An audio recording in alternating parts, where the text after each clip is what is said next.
When the alarm sounded, no one moved. That hesitation lasted only a few seconds, but it was enough to set the tone for everything that followed. Humans pause when reality threatens to overwhelm them. They search faces, listen for laughter, wait for permission to panic. The sirens were loud, mechanical, impossible to ignore, yet people still stood where they were, frozen between disbelief and fear. Cars slowed in the streets. Pedestrians stopped mid-step. Phones appeared in hands as if screens could translate danger into something manageable. Then the second siren began. Deeper. Closer. Not a warning anymore, but an order. Somewhere beneath the city, reinforced steel doors slid open. Emergency lights flickered to life along a concrete stairwell most people had never noticed before. Old signs, yellowed with age, pointed downward. The word shelter was stenciled in red, chipped paint. Those who entered did not feel chosen. They felt pushed. 23 people descended underground before the doors closed behind them. There was no ceremony, no announcement. Just movement driven by instinct and the sudden understanding that standing still was no longer an option. The doors sealed with a heavy, muted sound. Not a slam, something worse. A final alignment of metal locking itself into place. The kind of sound that didn't echo but instead absorbed all other noise around it.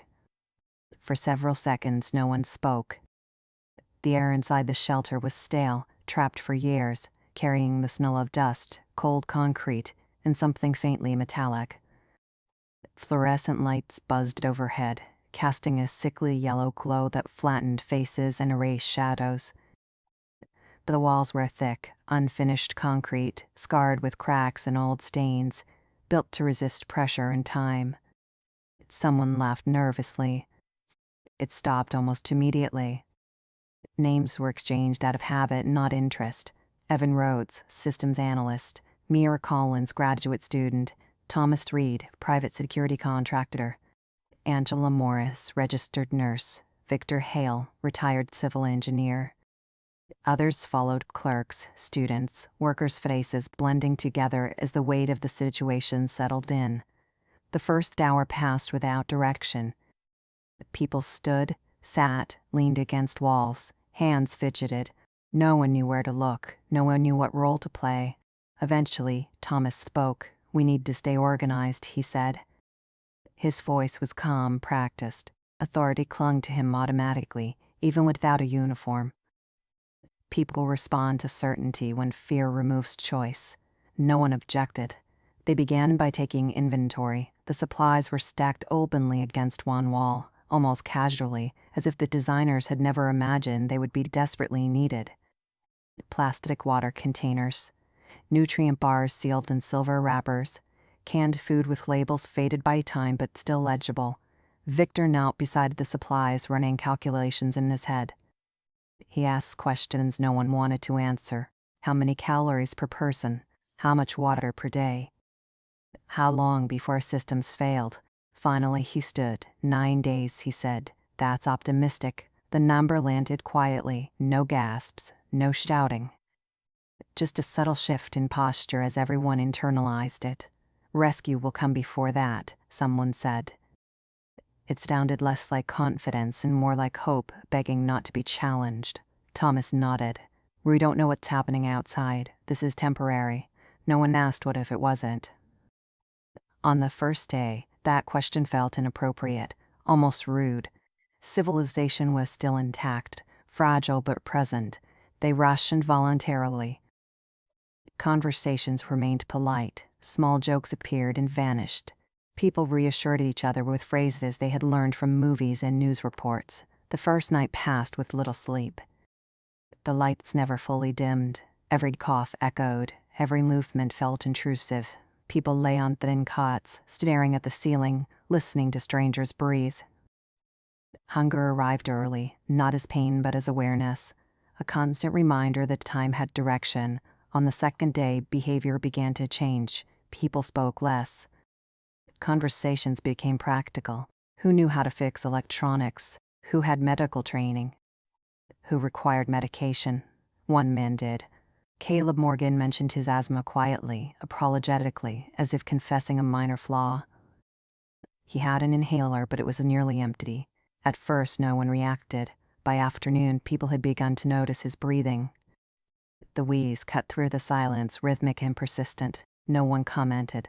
They didn't need to. That same day, Mira wandered down a maintenance corridor near the back of the shelter. There, half hidden behind a loose panel, she found a locked cabinet bolted to the wall. She called Thomas. He forced it open with minimal effort. Inside were binders and manuals, their pages yellowed and brittle.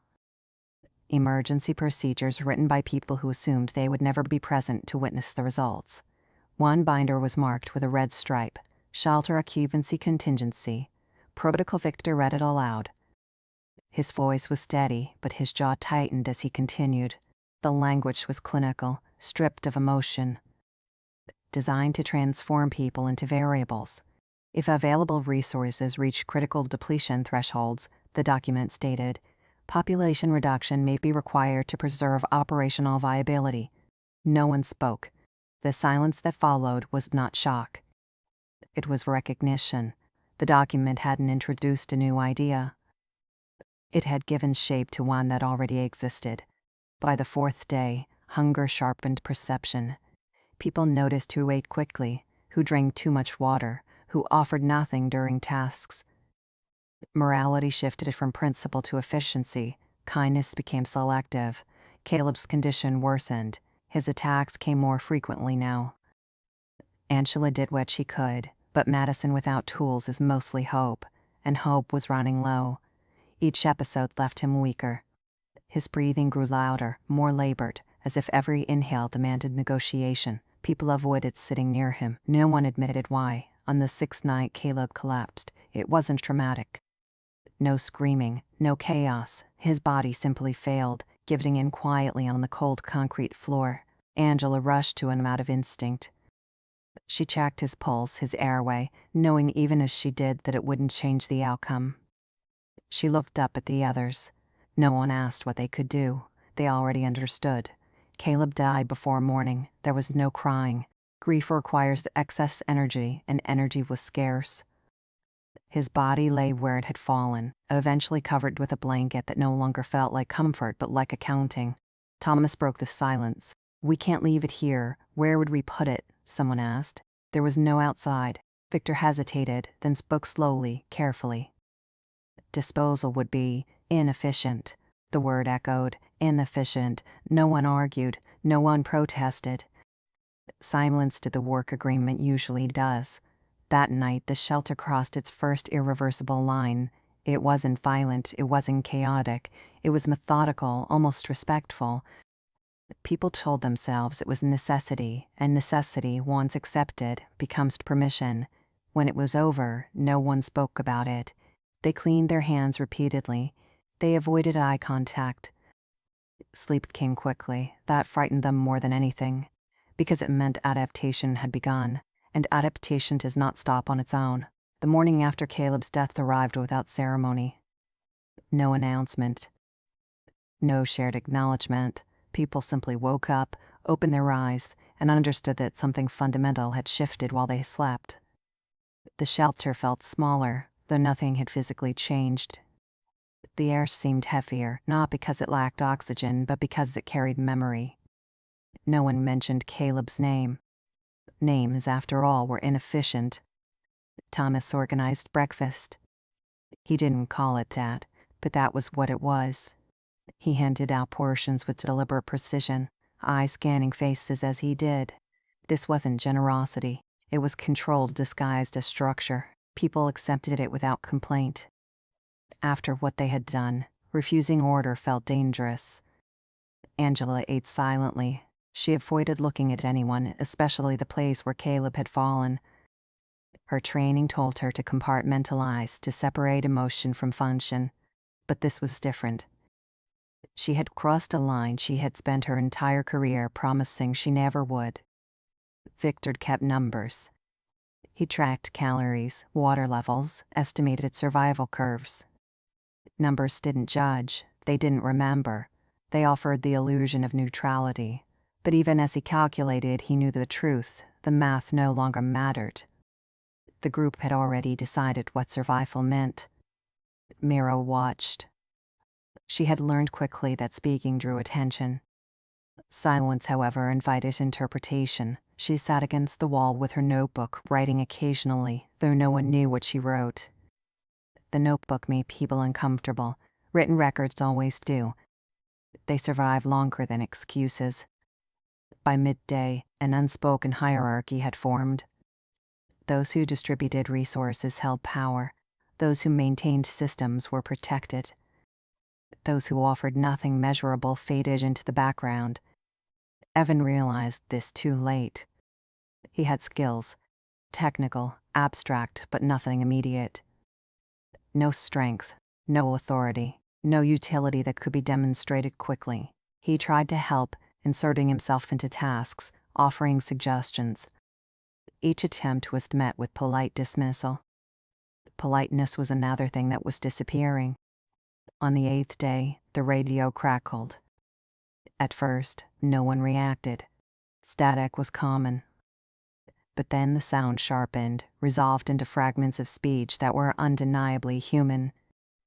This is a system-wide update. Repeat. No nuclear event detected. Initial alarm caused by cascade failure. Silence fell instantly. Every head turned toward the radio. Angela felt her chest tighten. Victor stopped writing. Thomas stood completely still. Evacuation unnecessary. Shelters may reopen pending verification. The message cut off. For several seconds, no one spoke. Hope tried to enter the room. It was rejected. Thomas reached forward and shut the radio off.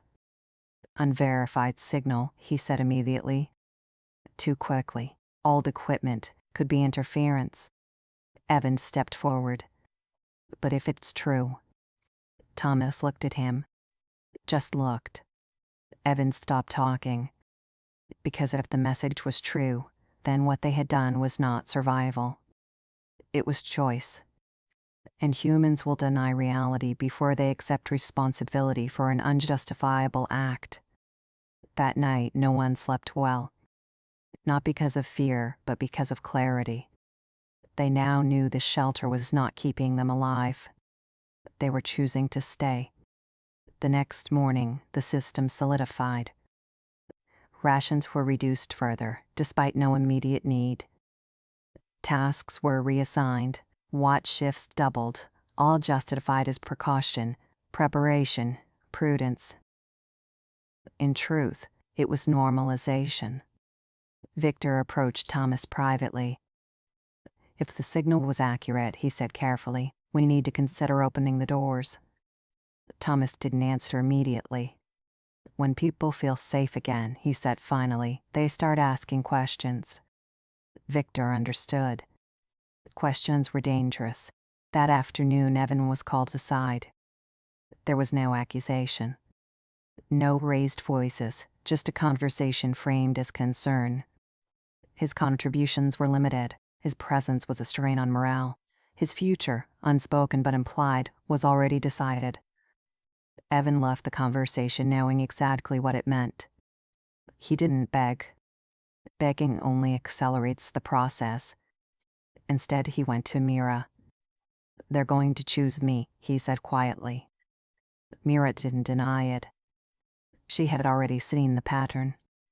They need it to be clean, she said, undisputed. Evan nodded.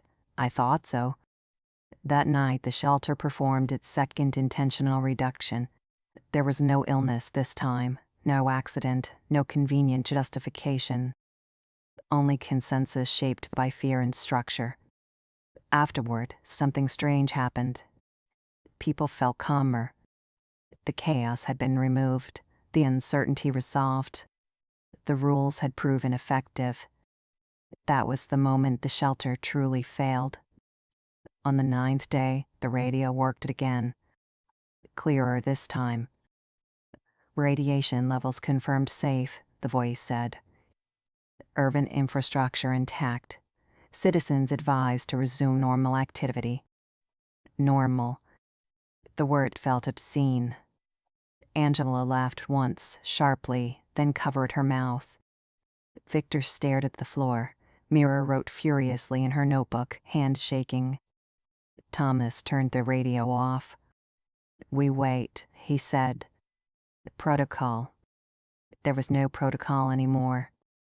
Only preference. By now, no one rushed to the doors. No one demanded verification. The idea of leaving had become complicated. Outside meant witnesses. Outside meant memory. Inside, everything made sense. Another name began to circulate silently. Mira felt it before it reached her. She had expected this. From the beginning, she had known that observers become threats, records become accusations. Survivors prefer forgetting to being remembered. She approached Angela that night. "When it happens," Mira said calmly, "don't let them say it was mercy." Angela couldn't answer. The final days blurred together.